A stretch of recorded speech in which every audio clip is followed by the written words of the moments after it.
जी बिस्मिल्लाहिर्रहमानिर्रहीम। स्टूडेंट कैसे हैं आप? डेटाबेस मैनेजमेंट सिस्टम सब्जेक्ट का लेक्चर शुरू करते हैं जी।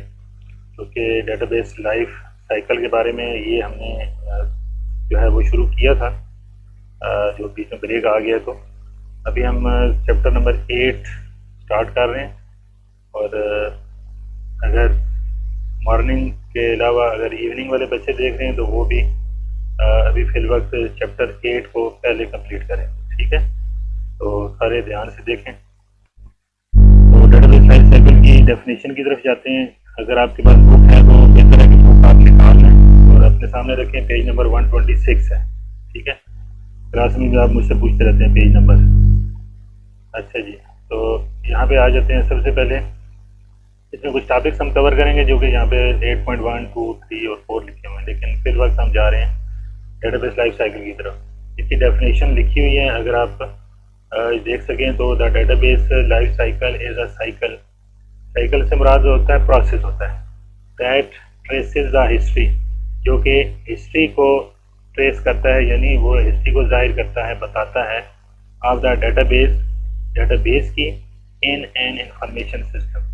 किसी भी इंफॉर्मेशन सिस्टम में जो डेटाबेस होगी उसकी हिस्ट्री के बारे में ये बताता है।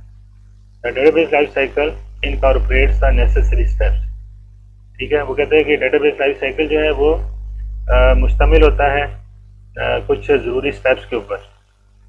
इन्वॉल्व इन डेटाबेस डेवलपमेंट, जो कि डेटाबेस को डेवलप करने में वो, और उसको स्टार्ट होते हैं स्टार्टिंग विद रिक्वायरमेंट्स एनालिसिस, जो रिक्वायरमेंट एनालिसिस से शुरू होंगे, and ending with monitoring and modification. ठीक हो गया? तो ये यहाँ तक अगर आप ब्रैकेट लगा लें जहाँ तक मॉडिफिकेशन तक, तो इसमें आपकी डेफिनेशन कंप्लीट हो जाती है। अच्छा, कुछ बच्चे अगर याद करना चाहते हैं एक्सरसाइज में से, तो एक्सरसाइज से भी कर सकते हैं, ठीक है? तो डेटाबेस लाइफ साइकिल के बारे में हम पता चल गया कि ये एक प्रोसेस है, और ये प्रोसेस जो है ये उस वक्त जब हम डेटाबेस को डेवलप करने जाते हैं किसी भी कंपनी की, किसी भी क्लाइंट की, किसी भी बिजनेस की, तो हमने एकदम काम शुरू नहीं कर देना, बल्कि हमने इसको स्टेप बाय स्टेप लेके फेजेस में या प्रोसेस, डिफरेंट प्रोसेस में लेकर हमने चलना। आगे चलते हैं जी। आगे जो प्रोसेसेस हैं, जो मराहिल लिखे हुए हैं या जो फेजेस हैं वो ये हैं।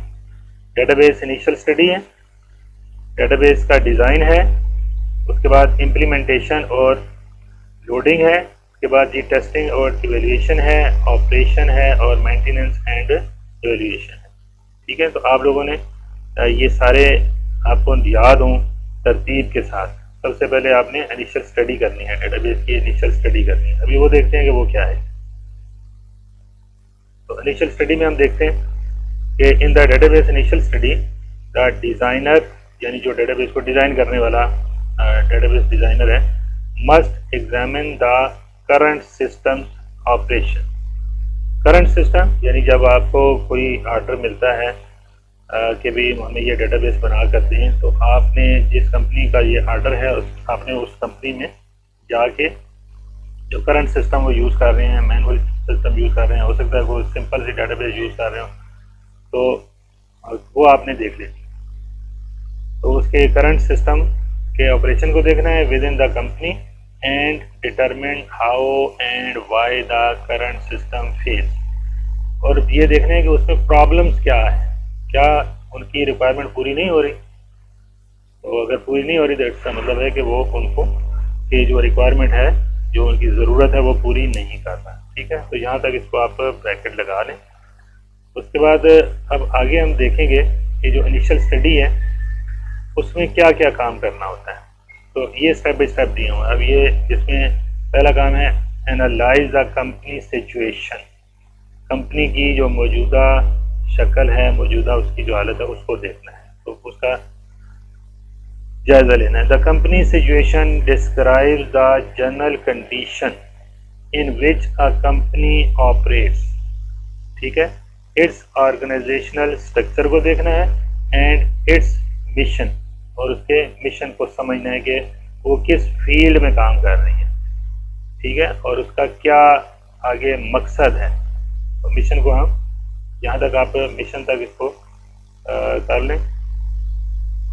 उसके बाद आगे सेकंड जो है वो कंपनी सेकंड क्या है कि define problems and constraints.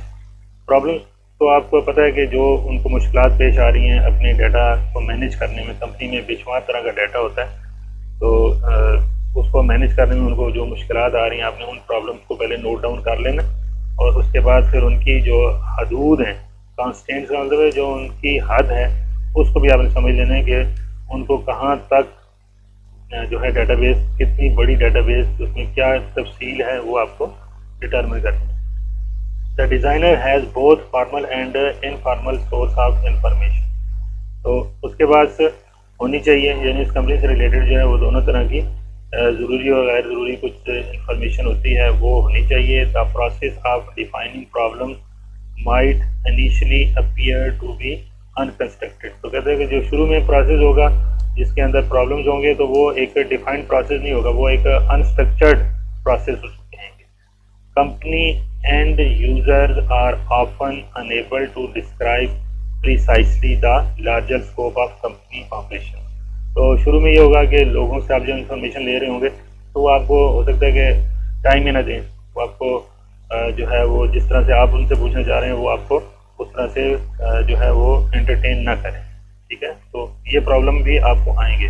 Are to identify the real problem, जिसकी वजह से आप उसके रियल प्रॉब्लम्स को जान सकते हैं। आप इसको इस तरह करें कि आप कंपनी एंड ऑफन, तो आप ये ऊपर तक यहाँ पर जहाँ पर ये पहला वाला सेंटेंस खत्म हो रहा है, जो सेकंड वाला the process of defining problem था, इसको आपने यहाँ तक याद करना है। उसके बाद थर्ड है कि जब आपके पास ये प्रॉब्लम, ये सारी चीज़ें आ गई, तो उसके बाद फिर आपने ऑब्जेक्टिव्स को डिफाइन करना है। तो ये तीसरा जो इसमें चीज़ आ जाएगी, पॉइंट आ जाएगा, वो आपकी अभी आप इनिशियल जो स्टडी है उसमें काम कर रहे हैं, इनिशियल स्टडी में। तो इनिशियल स्टडी का ये थर्ड पॉइंट है। Define objectives. A proposed database system must be designed. अब प्रपोज्ड डेटाबेस कौन सी होगी? जो एक तो एग्जिस्टिंग है, एक प्रपोज है जो कि आपने बनानी है। मस्ट बी डिजाइन, उसको बनाना चाहिए to help solve at least the major problem, जो कि उनके जो मेजर मसले आ रहे हैं, प्रॉब्लम आ रहे हैं, उनको कम से कम वो चीज़ जो है वो उसका सलूशन उसके अंदर मौजूद है। ठीक हो गया। तो प्रपोज सिस्टम ये ना हो कि प्रपोज भी वैसी ही हो जो कि उनको पहले से प्रॉब्लम आ रहे हैं तो इसमें भी आ रहे हैं। Identified during the problem discovery process, ठीक है। In any case the database designer must begin to address the following question. तो यहाँ पर उसमें देखें आसानी से वो क्वेश्चन भी बता दिए हैं कि जो डिज़ाइनर होगा उसको ये क्वेश्चन जो है इनके ऊपर काम करना चाहिए। वो कौन से क्वेश्चन है? What is the propose system initial objective, उसका जो इब्तदाई मकासद हैं प्रपोज के वो क्या हैं। Will the system interface with other existing और फ्यूचर सिस्टम, क्या ये पैरेलल काम कर सकता है, यानी जो पहले का सिस्टम है उसके साथ नया जो आपका डेटाबेस होगी वो उसके साथ काम कर सकती है, या कोई फ्यूचर में कोई बड़ा सिस्टम बने तो उसके साथ मिलकर ये काम कर लेगी। Will the system share the data with other system और यूज़र, और अगर इस डेटाबेस को किसी और डेटाबेस के साथ अगर हम मिलाते हैं, कंबाइन करते हैं, तो क्या यूज़र का डाटा जो है वो तो इफेक्ट नहीं होगा, वो इधर उधर शेयर हो सकता है कि नहीं हो सकता। तो ये चीज़ें जो हैं ये आपने देखनी है इसके अंदर। और उसके बाद चौथा जो पॉइंट आ रहा है वो है define scope and boundaries. Scope जो है वो यानी इसका लिमिट, स्कोप और बाउंड्री जो है वो इसी में आ जाती हैं। The designer must recognise the existence of two sets of limits. Two sets of limits का मतलब है कि एक स्कोप है और एक बाउंड्री है।